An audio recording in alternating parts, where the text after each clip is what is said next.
stationary drills, stationary picks, okay? All we do is have the ball high, drop it down, pick. Have the ball up, drop it down, pick.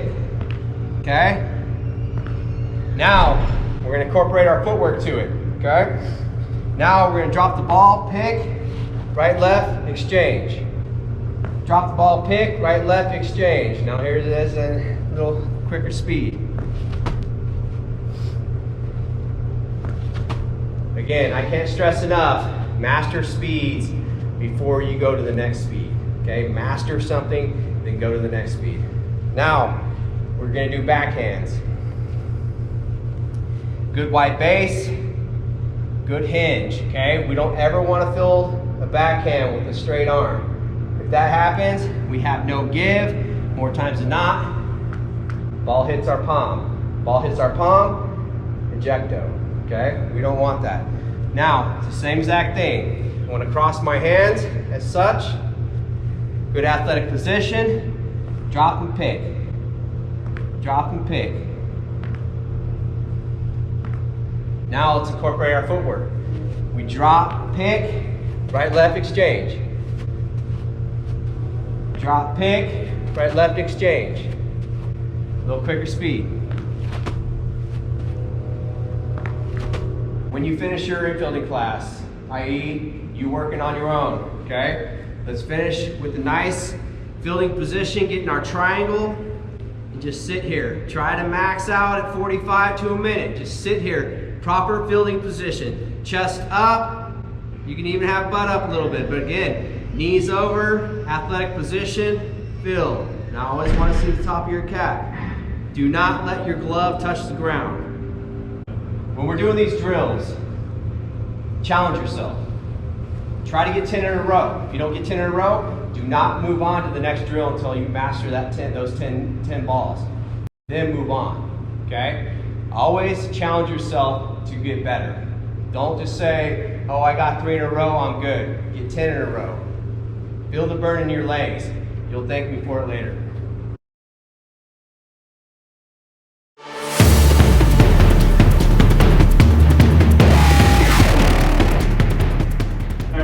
Mark Kelly here. Just want to start going over some outfield drills that we can do inside. I know all of a sudden we start talking outfield stuff. We think we gotta, get outside, see fun goes. But in reality, we really need to break down, our fundamentals, just like an infielder would, a catcher would, a pitcher would too. So when we start working indoors, this is where we really can break down our footwork. Get our footwork right. Because usually when we have those, those ground ball errors, or we're not getting to baseball on time. A lot of it's just in our footwork, okay? And that's where we're kind of, work, with the tennis ball, just like the infielders would, just like when you see the catchers work too. We could be doing a lot of the same things that they're doing, So, when we're working on a wall here, you don't need a whole bunch of space. 5 feet's good. When you're working on a wall, it's not so much about speed as it is footwork. We will build into that. Ball's coming at you harder and everything of that. So when we talk as an outfielder, we talk staying behind the ball, getting your angles, keeping those feet moving. We always want to be 100% at attack, but probably our last 2 feet or so, that's when we want to break down our feet. First, you're going to gain control, get your balance back, and you're also that's going to help you break down and get your proper footwork of getting that ball out in front.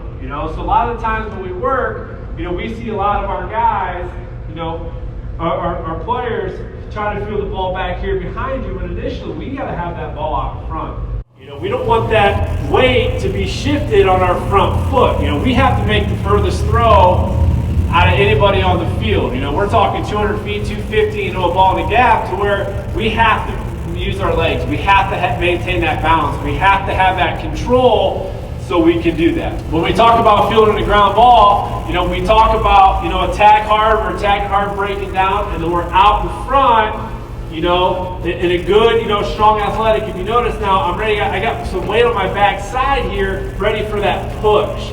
A lot of times too, we catch it too far out in front, and where's our weight go? It goes out in front, we have to maybe take an extra step to get our legs, we don't have our control. We got to make that hard throw, and that's by pushing off on that back foot and exploding to get that, momentum going towards our cutoffs and everything. The breakdown to attack, all right? Okay, same idea as an infielder. Where where's your head at? It has to stay on the baseball. We have to catch first. A lot of times when we talk as outfielders too, you know, especially when we're practicing on turf or, you know, get a turf field or a nice outfield, but unfortunately that's not the case most of the time. We catch ourselves standing and kind of, you know, being lazy and just standing straight up trying to get these balls, where we have to be truly the athletic ones here and sit on that back foot and then get that ball and play through it so we can once again make that, you know, strong throw to our cutoff guy. So that's very important here when we field these ground balls, you know, getting that weight, keeping that weight on that back foot. Too many times we're just getting out in front, we're catching out. You know, it's all about the timing here. If we have good time, we're going to have a good throw, a strong throw, right? We're always trying to get to our cutoff guy. When we talk about hitting our cutoff guys, most of the time we're going to go left shoulder, all right? Because our middle infielders are what? When they're getting a cut, they're going to drop left shoulder here. So we're aiming small here, all right? We're going small details, left shoulder. Even when we start playing catch, that's something we always talk about. The only time you go right shoulder is if you're cutting home and there's a first baseman that's left-handed, boom, we'll go right. But a lot of times here we just focus on that left shoulder, even when you're playing catch. So one thing we can work on indoors as an outfielder, you know, same thing as the infielders we're working on too, is using a wall. All right, so when we throw this ball, it's not so much a reaction time drill right now as it is getting your feet, you know, continue to get your feet, the timing of your feet.